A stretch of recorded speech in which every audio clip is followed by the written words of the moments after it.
দর্শক স্বাগত জানাচ্ছি জেডএসআরএম ইনসাইড পলিটিক্স আমাদের নিয়মিত অনুষ্ঠানে। আপনারা জানেন আমরা এই অনুষ্ঠানে মূলত আমাদের যে ঘটনাবহুল দিনে প্রতিদিনই যে রাজনৈতিক বিষয়গুলো ঘটে সেগুলোই তুলে ধরি।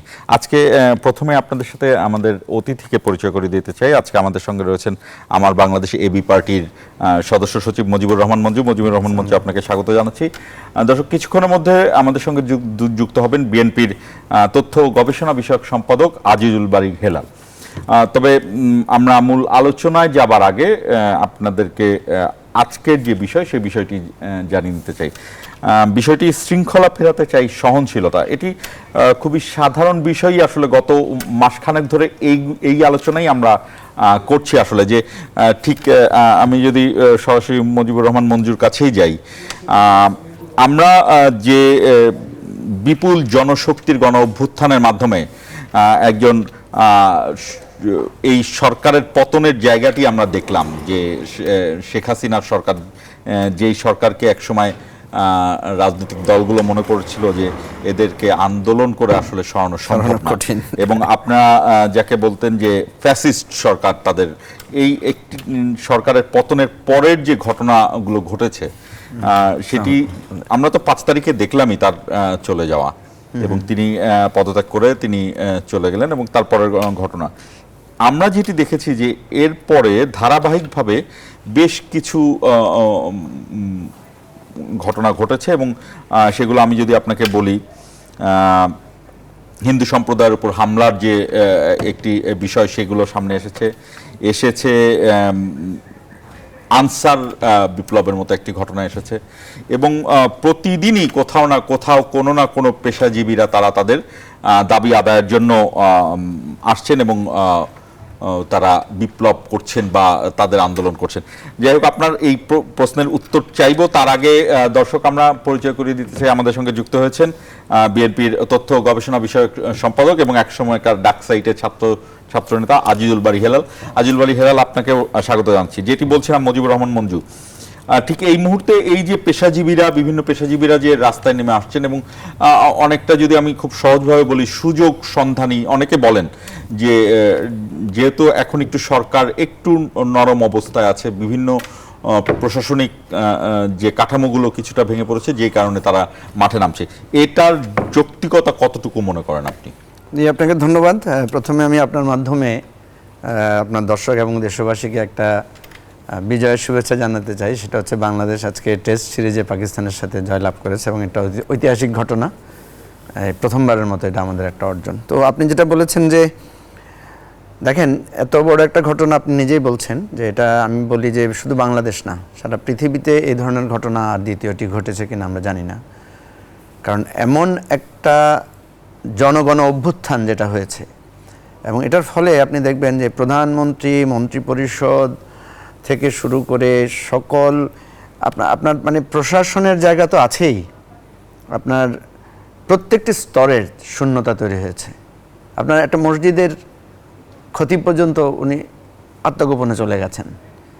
আমি ধানমন্ডিতে থাকি, সেখানে দেখলাম যে সেখানে যে পাবলিক টয়লেটগুলো আছে ওখানে যে সমস্ত কেয়ারটেকাররা ছিল তারাও নাকি পালিয়ে গেছে।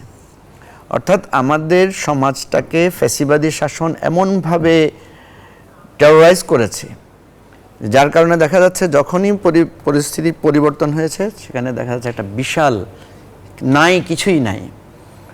এটা কিন্তু আওয়ামী লীগের লোকেরা বলতেন যে আওয়ামী লীগের পতন হলে কখনো আমরা শুনেছি যে ওবায়দুল কাদের বলেছেন যে 10 লক্ষ লোক মারা যাবে, কেউ বলেছেন, অর্থাৎ ওনারা কিন্তু গেস করতে পারছিলেন যে ওনাদের এই দুঃশাসনের একটা তাৎক্ষণিক খারাপ একটা প্রতিক্রিয়া হবে।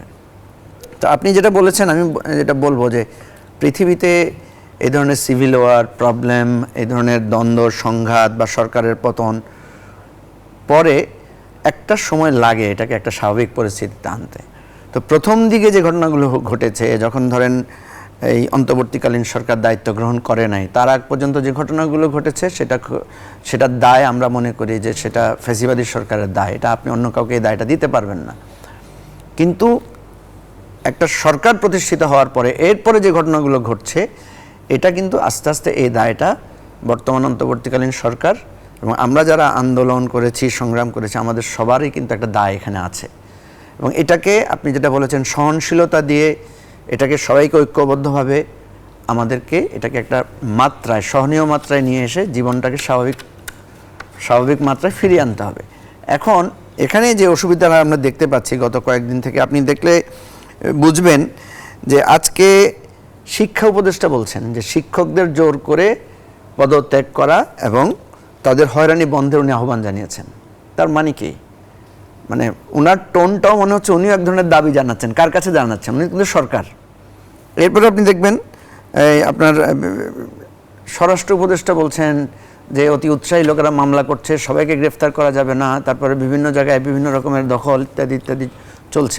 মানে ওনারাও একটা অভিযোগের সুরে কথা বলছেন। কার বিরুদ্ধে অভিযোগ? তো এই জায়গাটায় দেখা যাচ্ছে যে এখন পর্যন্ত অন্তর্বর্তীকালীন সরকার কিন্তু পূর্ণ তাদের যে দায়িত্ব বা তাদের যে নিয়ন্ত্রণ এটা তারা প্রতিষ্ঠা করতে এখনো পারেন নাই।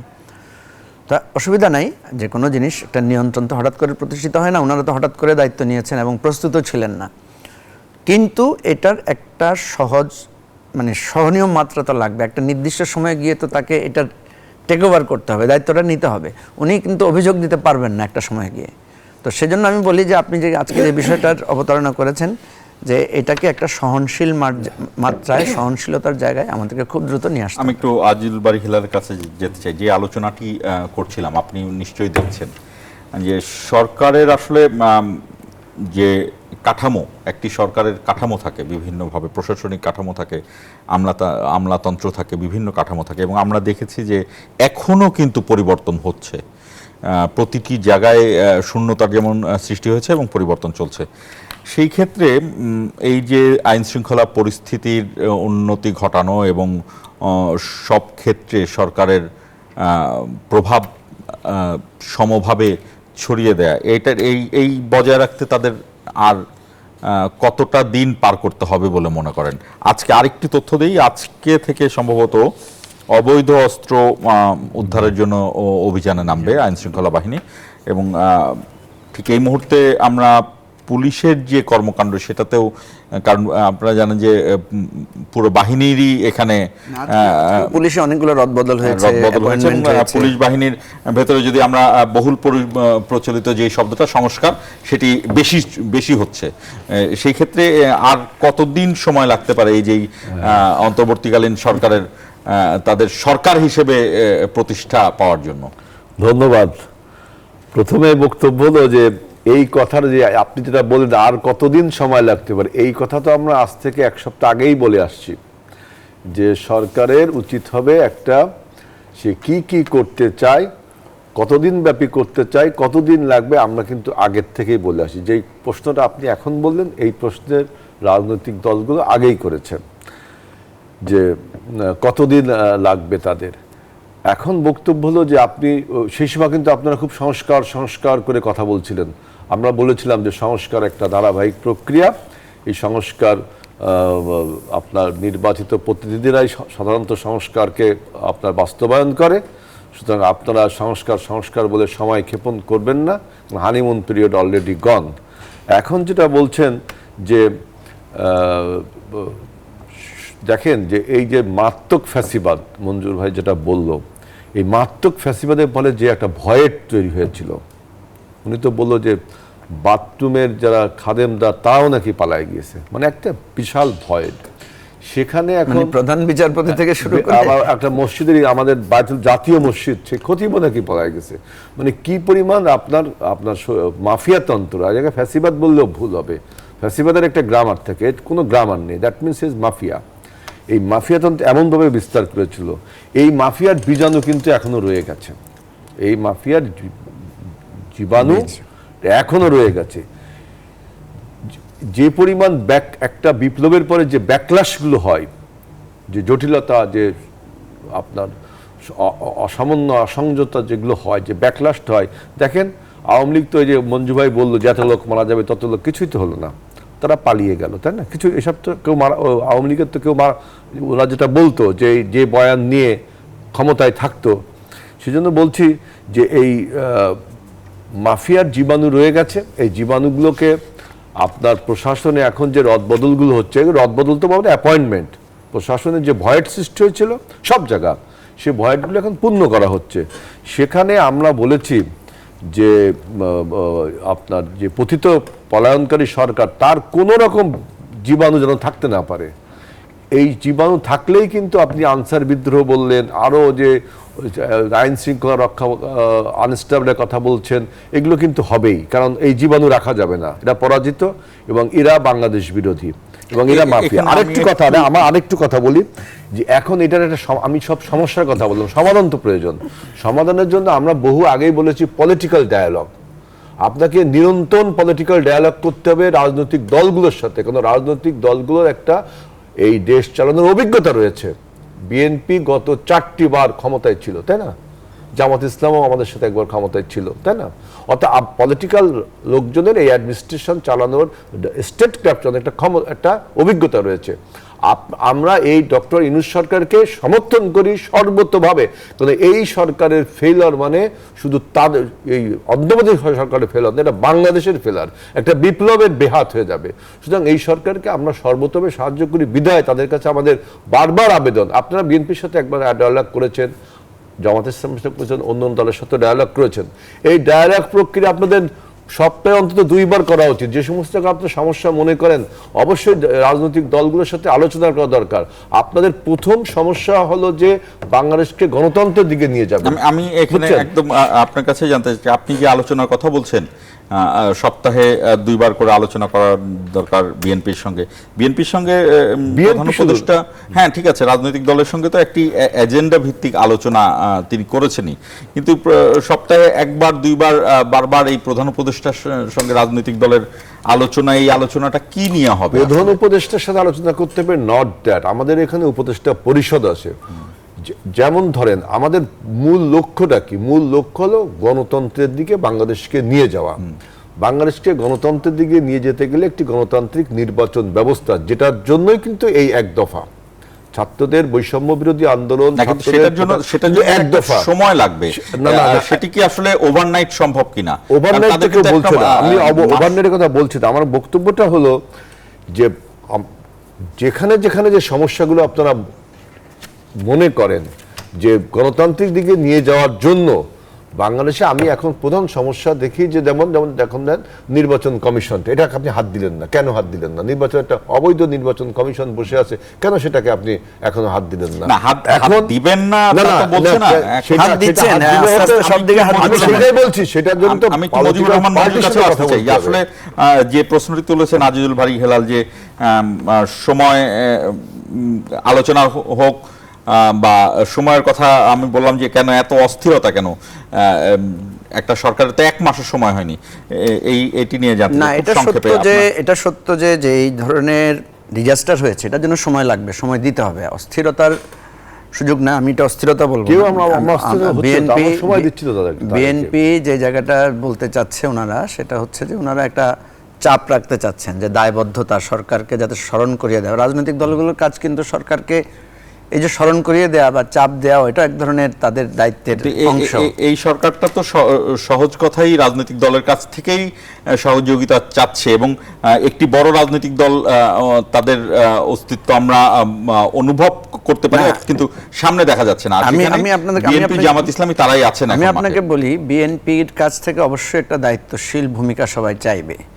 এখন ধরেন হেলাল ভাই এখানে আছেন, আমরা তো পরস্পর বন্ধু মানুষ, কিন্তু তারপর আমরা যদি আমাদের আত্মসমালোচনা করি, ধরেন আজকে এই যে ধরেন প্রায় 4টা সপ্তাহের কাছাকাছি এই সরকার নতুন 8 তারিখে 1 মাস হবে। হ্যাঁ, 8 তারিখে 1 মাস হবে, সামনে আর কয়েকদিন। এখন ধরেন এই যে বিরোধী দল যারা আছে, তারা এই 25 দিনে বা 26 দিনে বিরোধী দল কি পেয়েছে? আমি যদি হিসাব করি, দেখেন খালেদা জিয়ার মুক্তি হয়েছে, তারেক রহমানের যে মিডিয়া এমবার্গো ছিল সেটা প্রত্যাহার হয়েছে, বিএনপি সহ বিরোধী দলের সবার নেতারা বেরিয়ে আসছেন, এবং আমরা ফ্রিকোয়েন্টলি দেখছি বিএনপি, জামাত বা অন্যান্য আমরা যারা রাজনৈতিক দল আছি সবাই এখন মুক্তভাবে, আজকে যে আপনার এখানে বসে আমরা কথা বলছি, এটাও কিন্তু এই বিপ্লবেরই একটা ফল। এই আলোচনাটা আমাদের চলমান থাকবে। আমরা ছোট্ট একটা বিরতি নিয়ে আসি।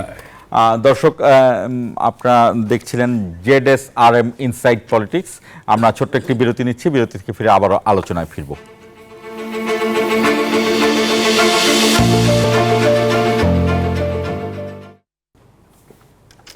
দর্শক স্বাগত জানাচ্ছি আবারও জেডএসআরএম ইনসাইড পলিটিক্সে। বিরতিতে যাবার আগে আমরা যে আলোচনা ছিলাম যে এই ক্ষেত্রে আপনি যে আলোচনাটা তুলেছিলেন, সময় আসলে কতটুকু দেওয়া উচিত বা সরকার আসলে কতটা সময় নেবে তার স্টেবিলিটি বজায় রাখতে সারা দেশে? আজকে আপনি মনে হয় নিউজ দেখেছেন যে আজকে সম্পাদকরা যখন দেখা করতে গিয়েছে একটা নিউজ হয়েছে, তারা বলেছে 2 থেকে 3 বছর একটা সময় তারা এক্সপেক্ট করেন যে সলিউশনের জন্য। আবার এই কথাও এসেছে যে যৌক্তিক সময় কতটুকু, আবার এটাও এসেছে যে আপনার কি কি কাজ সে আলোকে আপনি সময় নির্ধারণ করবেন। তো প্রথম কথা হচ্ছে যেটা হেলাল ভাইয়ের কথাও এসেছে যে একটা গভর্নমেন্ট তার স্টেবল হওয়ার জন্য যে নির্ধারিত সময় দরকার, আমার কাছে মনে হচ্ছে ওনারা স্টেবল হতে একটু সময় বেশি নিয়ে নিচ্ছেন। এটার কারণ কয়েকটা হতে পারে। একটা হতে পারে যে এত বড় ডিজাস্টার, এটা ওনারা ওইভাবে ম্যানেজ করতে পারছেন না। দ্বিতীয় হতে পারে যে ওনাদের ইফিসিয়েন্সির একটা ল্যাকিং থাকতে পারে। আরেকটা হতে পারে যে ওনারা নিজেরাই ইচ্ছা করে একটু দেরি করছেন, আস্তে আস্তে করছেন, ড্রাস্টিক সব জায়গায় সেটেলমেন্ট করছেন না। দেখেন ডিসিএসপি এখনও অনেক জায়গায় যায় নাই, নতুন করে নিয়োগ দেওয়া হয় নাই। থানার ওসিগুলো এখনও অনেক জায়গায় বসে নাই, থানাগুলো চালু হয় নাই। বিশ্ববিদ্যালয়গুলোর বেশিরভাগ বিশ্ববিদ্যালয় এখনও ভাইস চ্যান্সেলর নাই। তো এই দেরিটা হচ্ছে কেন? এখানে দুটো জিনিস আমরা দেখছি। সেটা হচ্ছে মানে আমি যদি প্র্যাকটিক্যাল কথাটা বলি, দেখা যাচ্ছে ওনারা দলীয় লোকদেরকে দিতে চাচ্ছেন না। ওনারা এমন কিছু লোক খোঁজার জন্য চেষ্টা করছেন যে অ্যাপারেন্টলি মনে হবে যে নির্দলীয় বা বিএনপি না বা জামাত না এই ধরনের। এখন কথা হচ্ছে ওনারা রাতারাতি নির্দলীয় লোক কোথায় পাবেন? আরেকটা বিষয় হচ্ছে ছাত্রদের একটা চাপ। ছাত্ররা বলতে চায় যে আমাদের আন্দোলনে যারা সহযোগিতা করেছেন, যারা আমাদের পাশে ছিলেন, তাদেরকে আমরা চাই যে তারা আমাদের দায়িত্বে আসুক। এই ধরনের একটা মানে ভেতরকার একটা দ্বন্দ্ব এখানে আছে। এখন কথা হচ্ছে যে সরি, আপনি যত দেরি করবেন, দেখেন গার্মেন্টসে মানে অশান্ত হয়ে যাচ্ছে, মেডিকেল হসপিটাল অশান্ত হয়ে যাচ্ছে, রাস্তায় রিক্সাওয়ালাদের মধ্যে ক্ল্যাশ লেগে যাচ্ছে। আপনি নিজেই আপনার কথায় বলেছেন রাস্তায় যে পরিমাণ ট্রাফিক আজকে 3-4 দিন ধরে, এই ট্রাফিক যদি কন্টিনিউ করে একটা সময় গিয়ে মানুষ কিন্তু যেটা হয়েছে মানুষ বিরক্ত প্রকাশ করবে।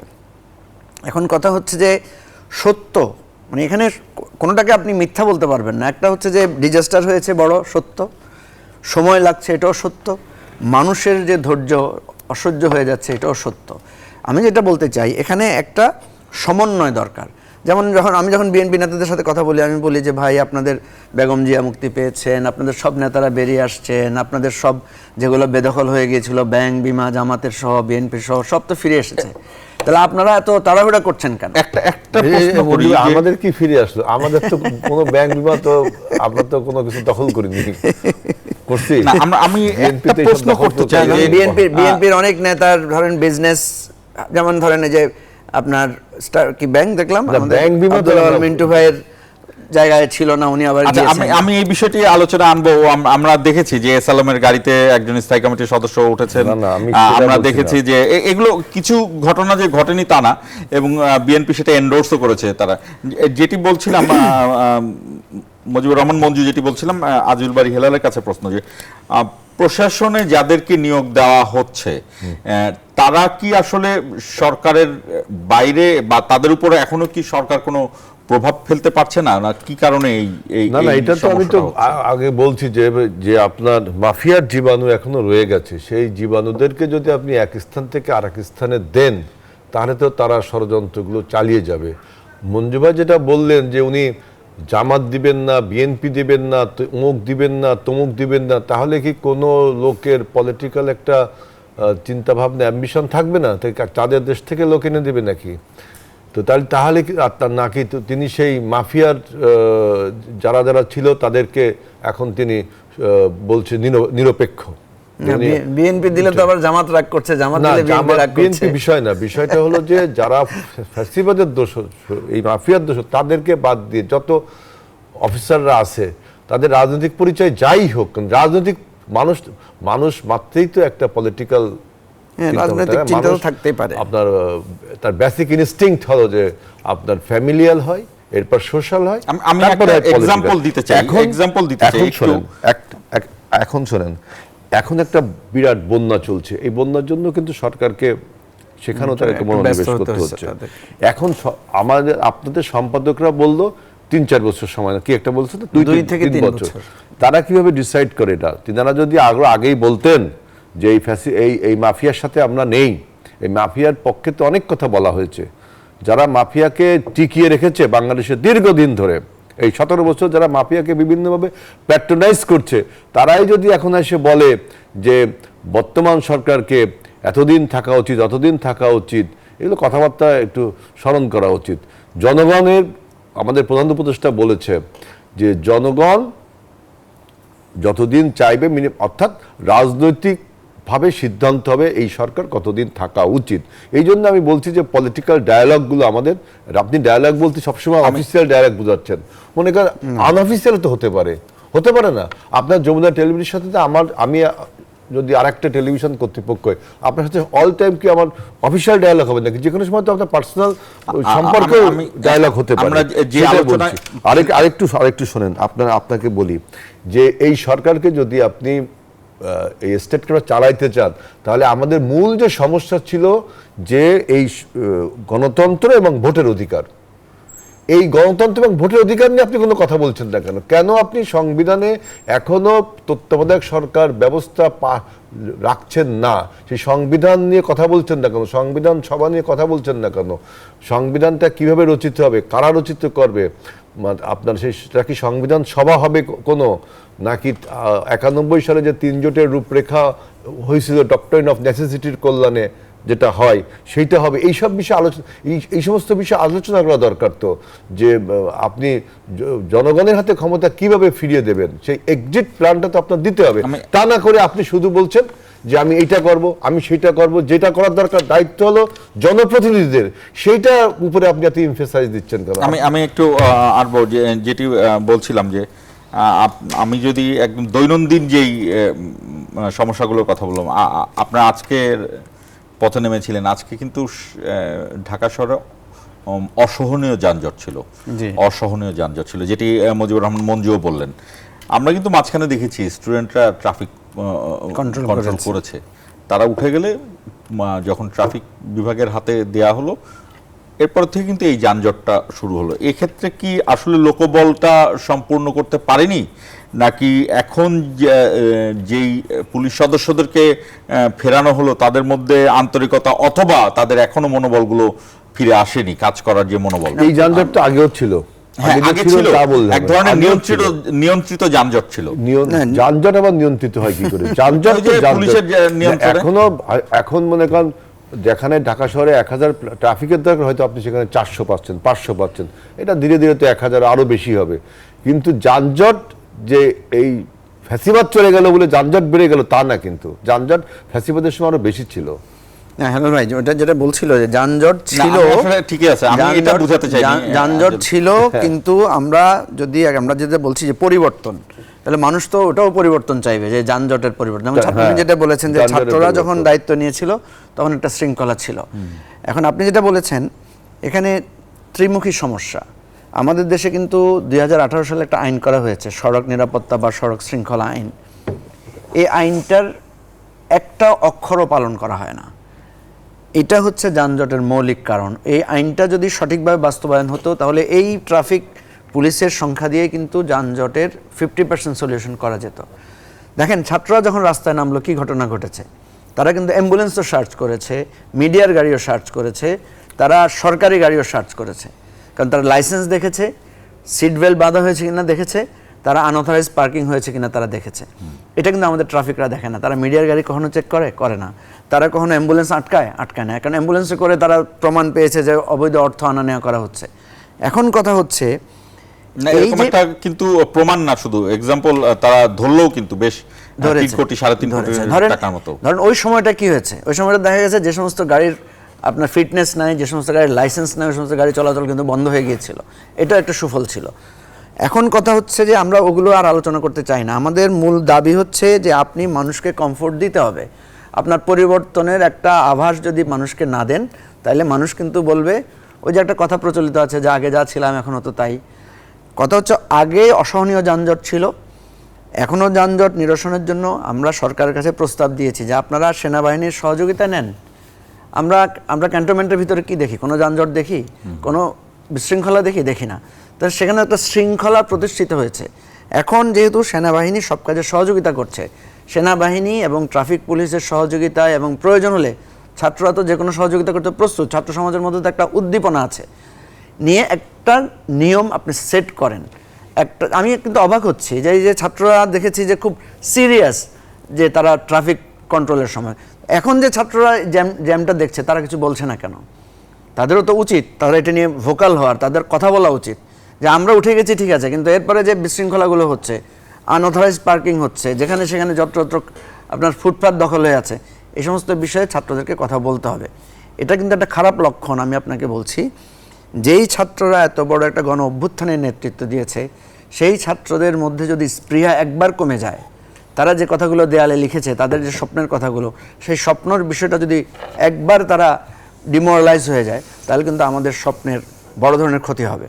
তো সেজন্য আমি শুধু যানজট প্রসঙ্গে বলছি না, আমি বলছি যে সকল পক্ষকে, আপনি জানেন যে একটা বিজয়ের পরে কিন্তু বিজয়ী শক্তির মধ্যে বিভেদ তৈরি হয়, যেটা আমরা লক্ষণ দেখতে পাচ্ছি। আজকে রাজনৈতিক দলগুলোর মধ্যে বিএনপি জামাতের মধ্যে একটা বিভেদ দেখতে পাচ্ছি, ছাত্রদের মধ্যেও যে ইউনিফিকেশন ছিল সেটারও একটা ঘাটতি দেখতে পাচ্ছি। এই জিনিসগুলোতে আমরা সবাই মিলে কথা বলতে হবে। বাংলাদেশকে যুগের পর যুগ এই ধরনের মানে আঘাত আর পাল্টা আঘাতের মধ্যে রাখা যাবে না, কোনো না কোনো একটা জায়গায় কনসিলিয়েশনে আসতে হবে। আমরা আলোচনায় আবারও ফিরবো। দর্শক দেখছিলেন জেডাস আরএম ইনসাইট পলিটিক্স। আবারও একটি বিরতি নিচ্ছি, বিরতি থেকে ফিরে আবারও আলোচনায় ফিরবো।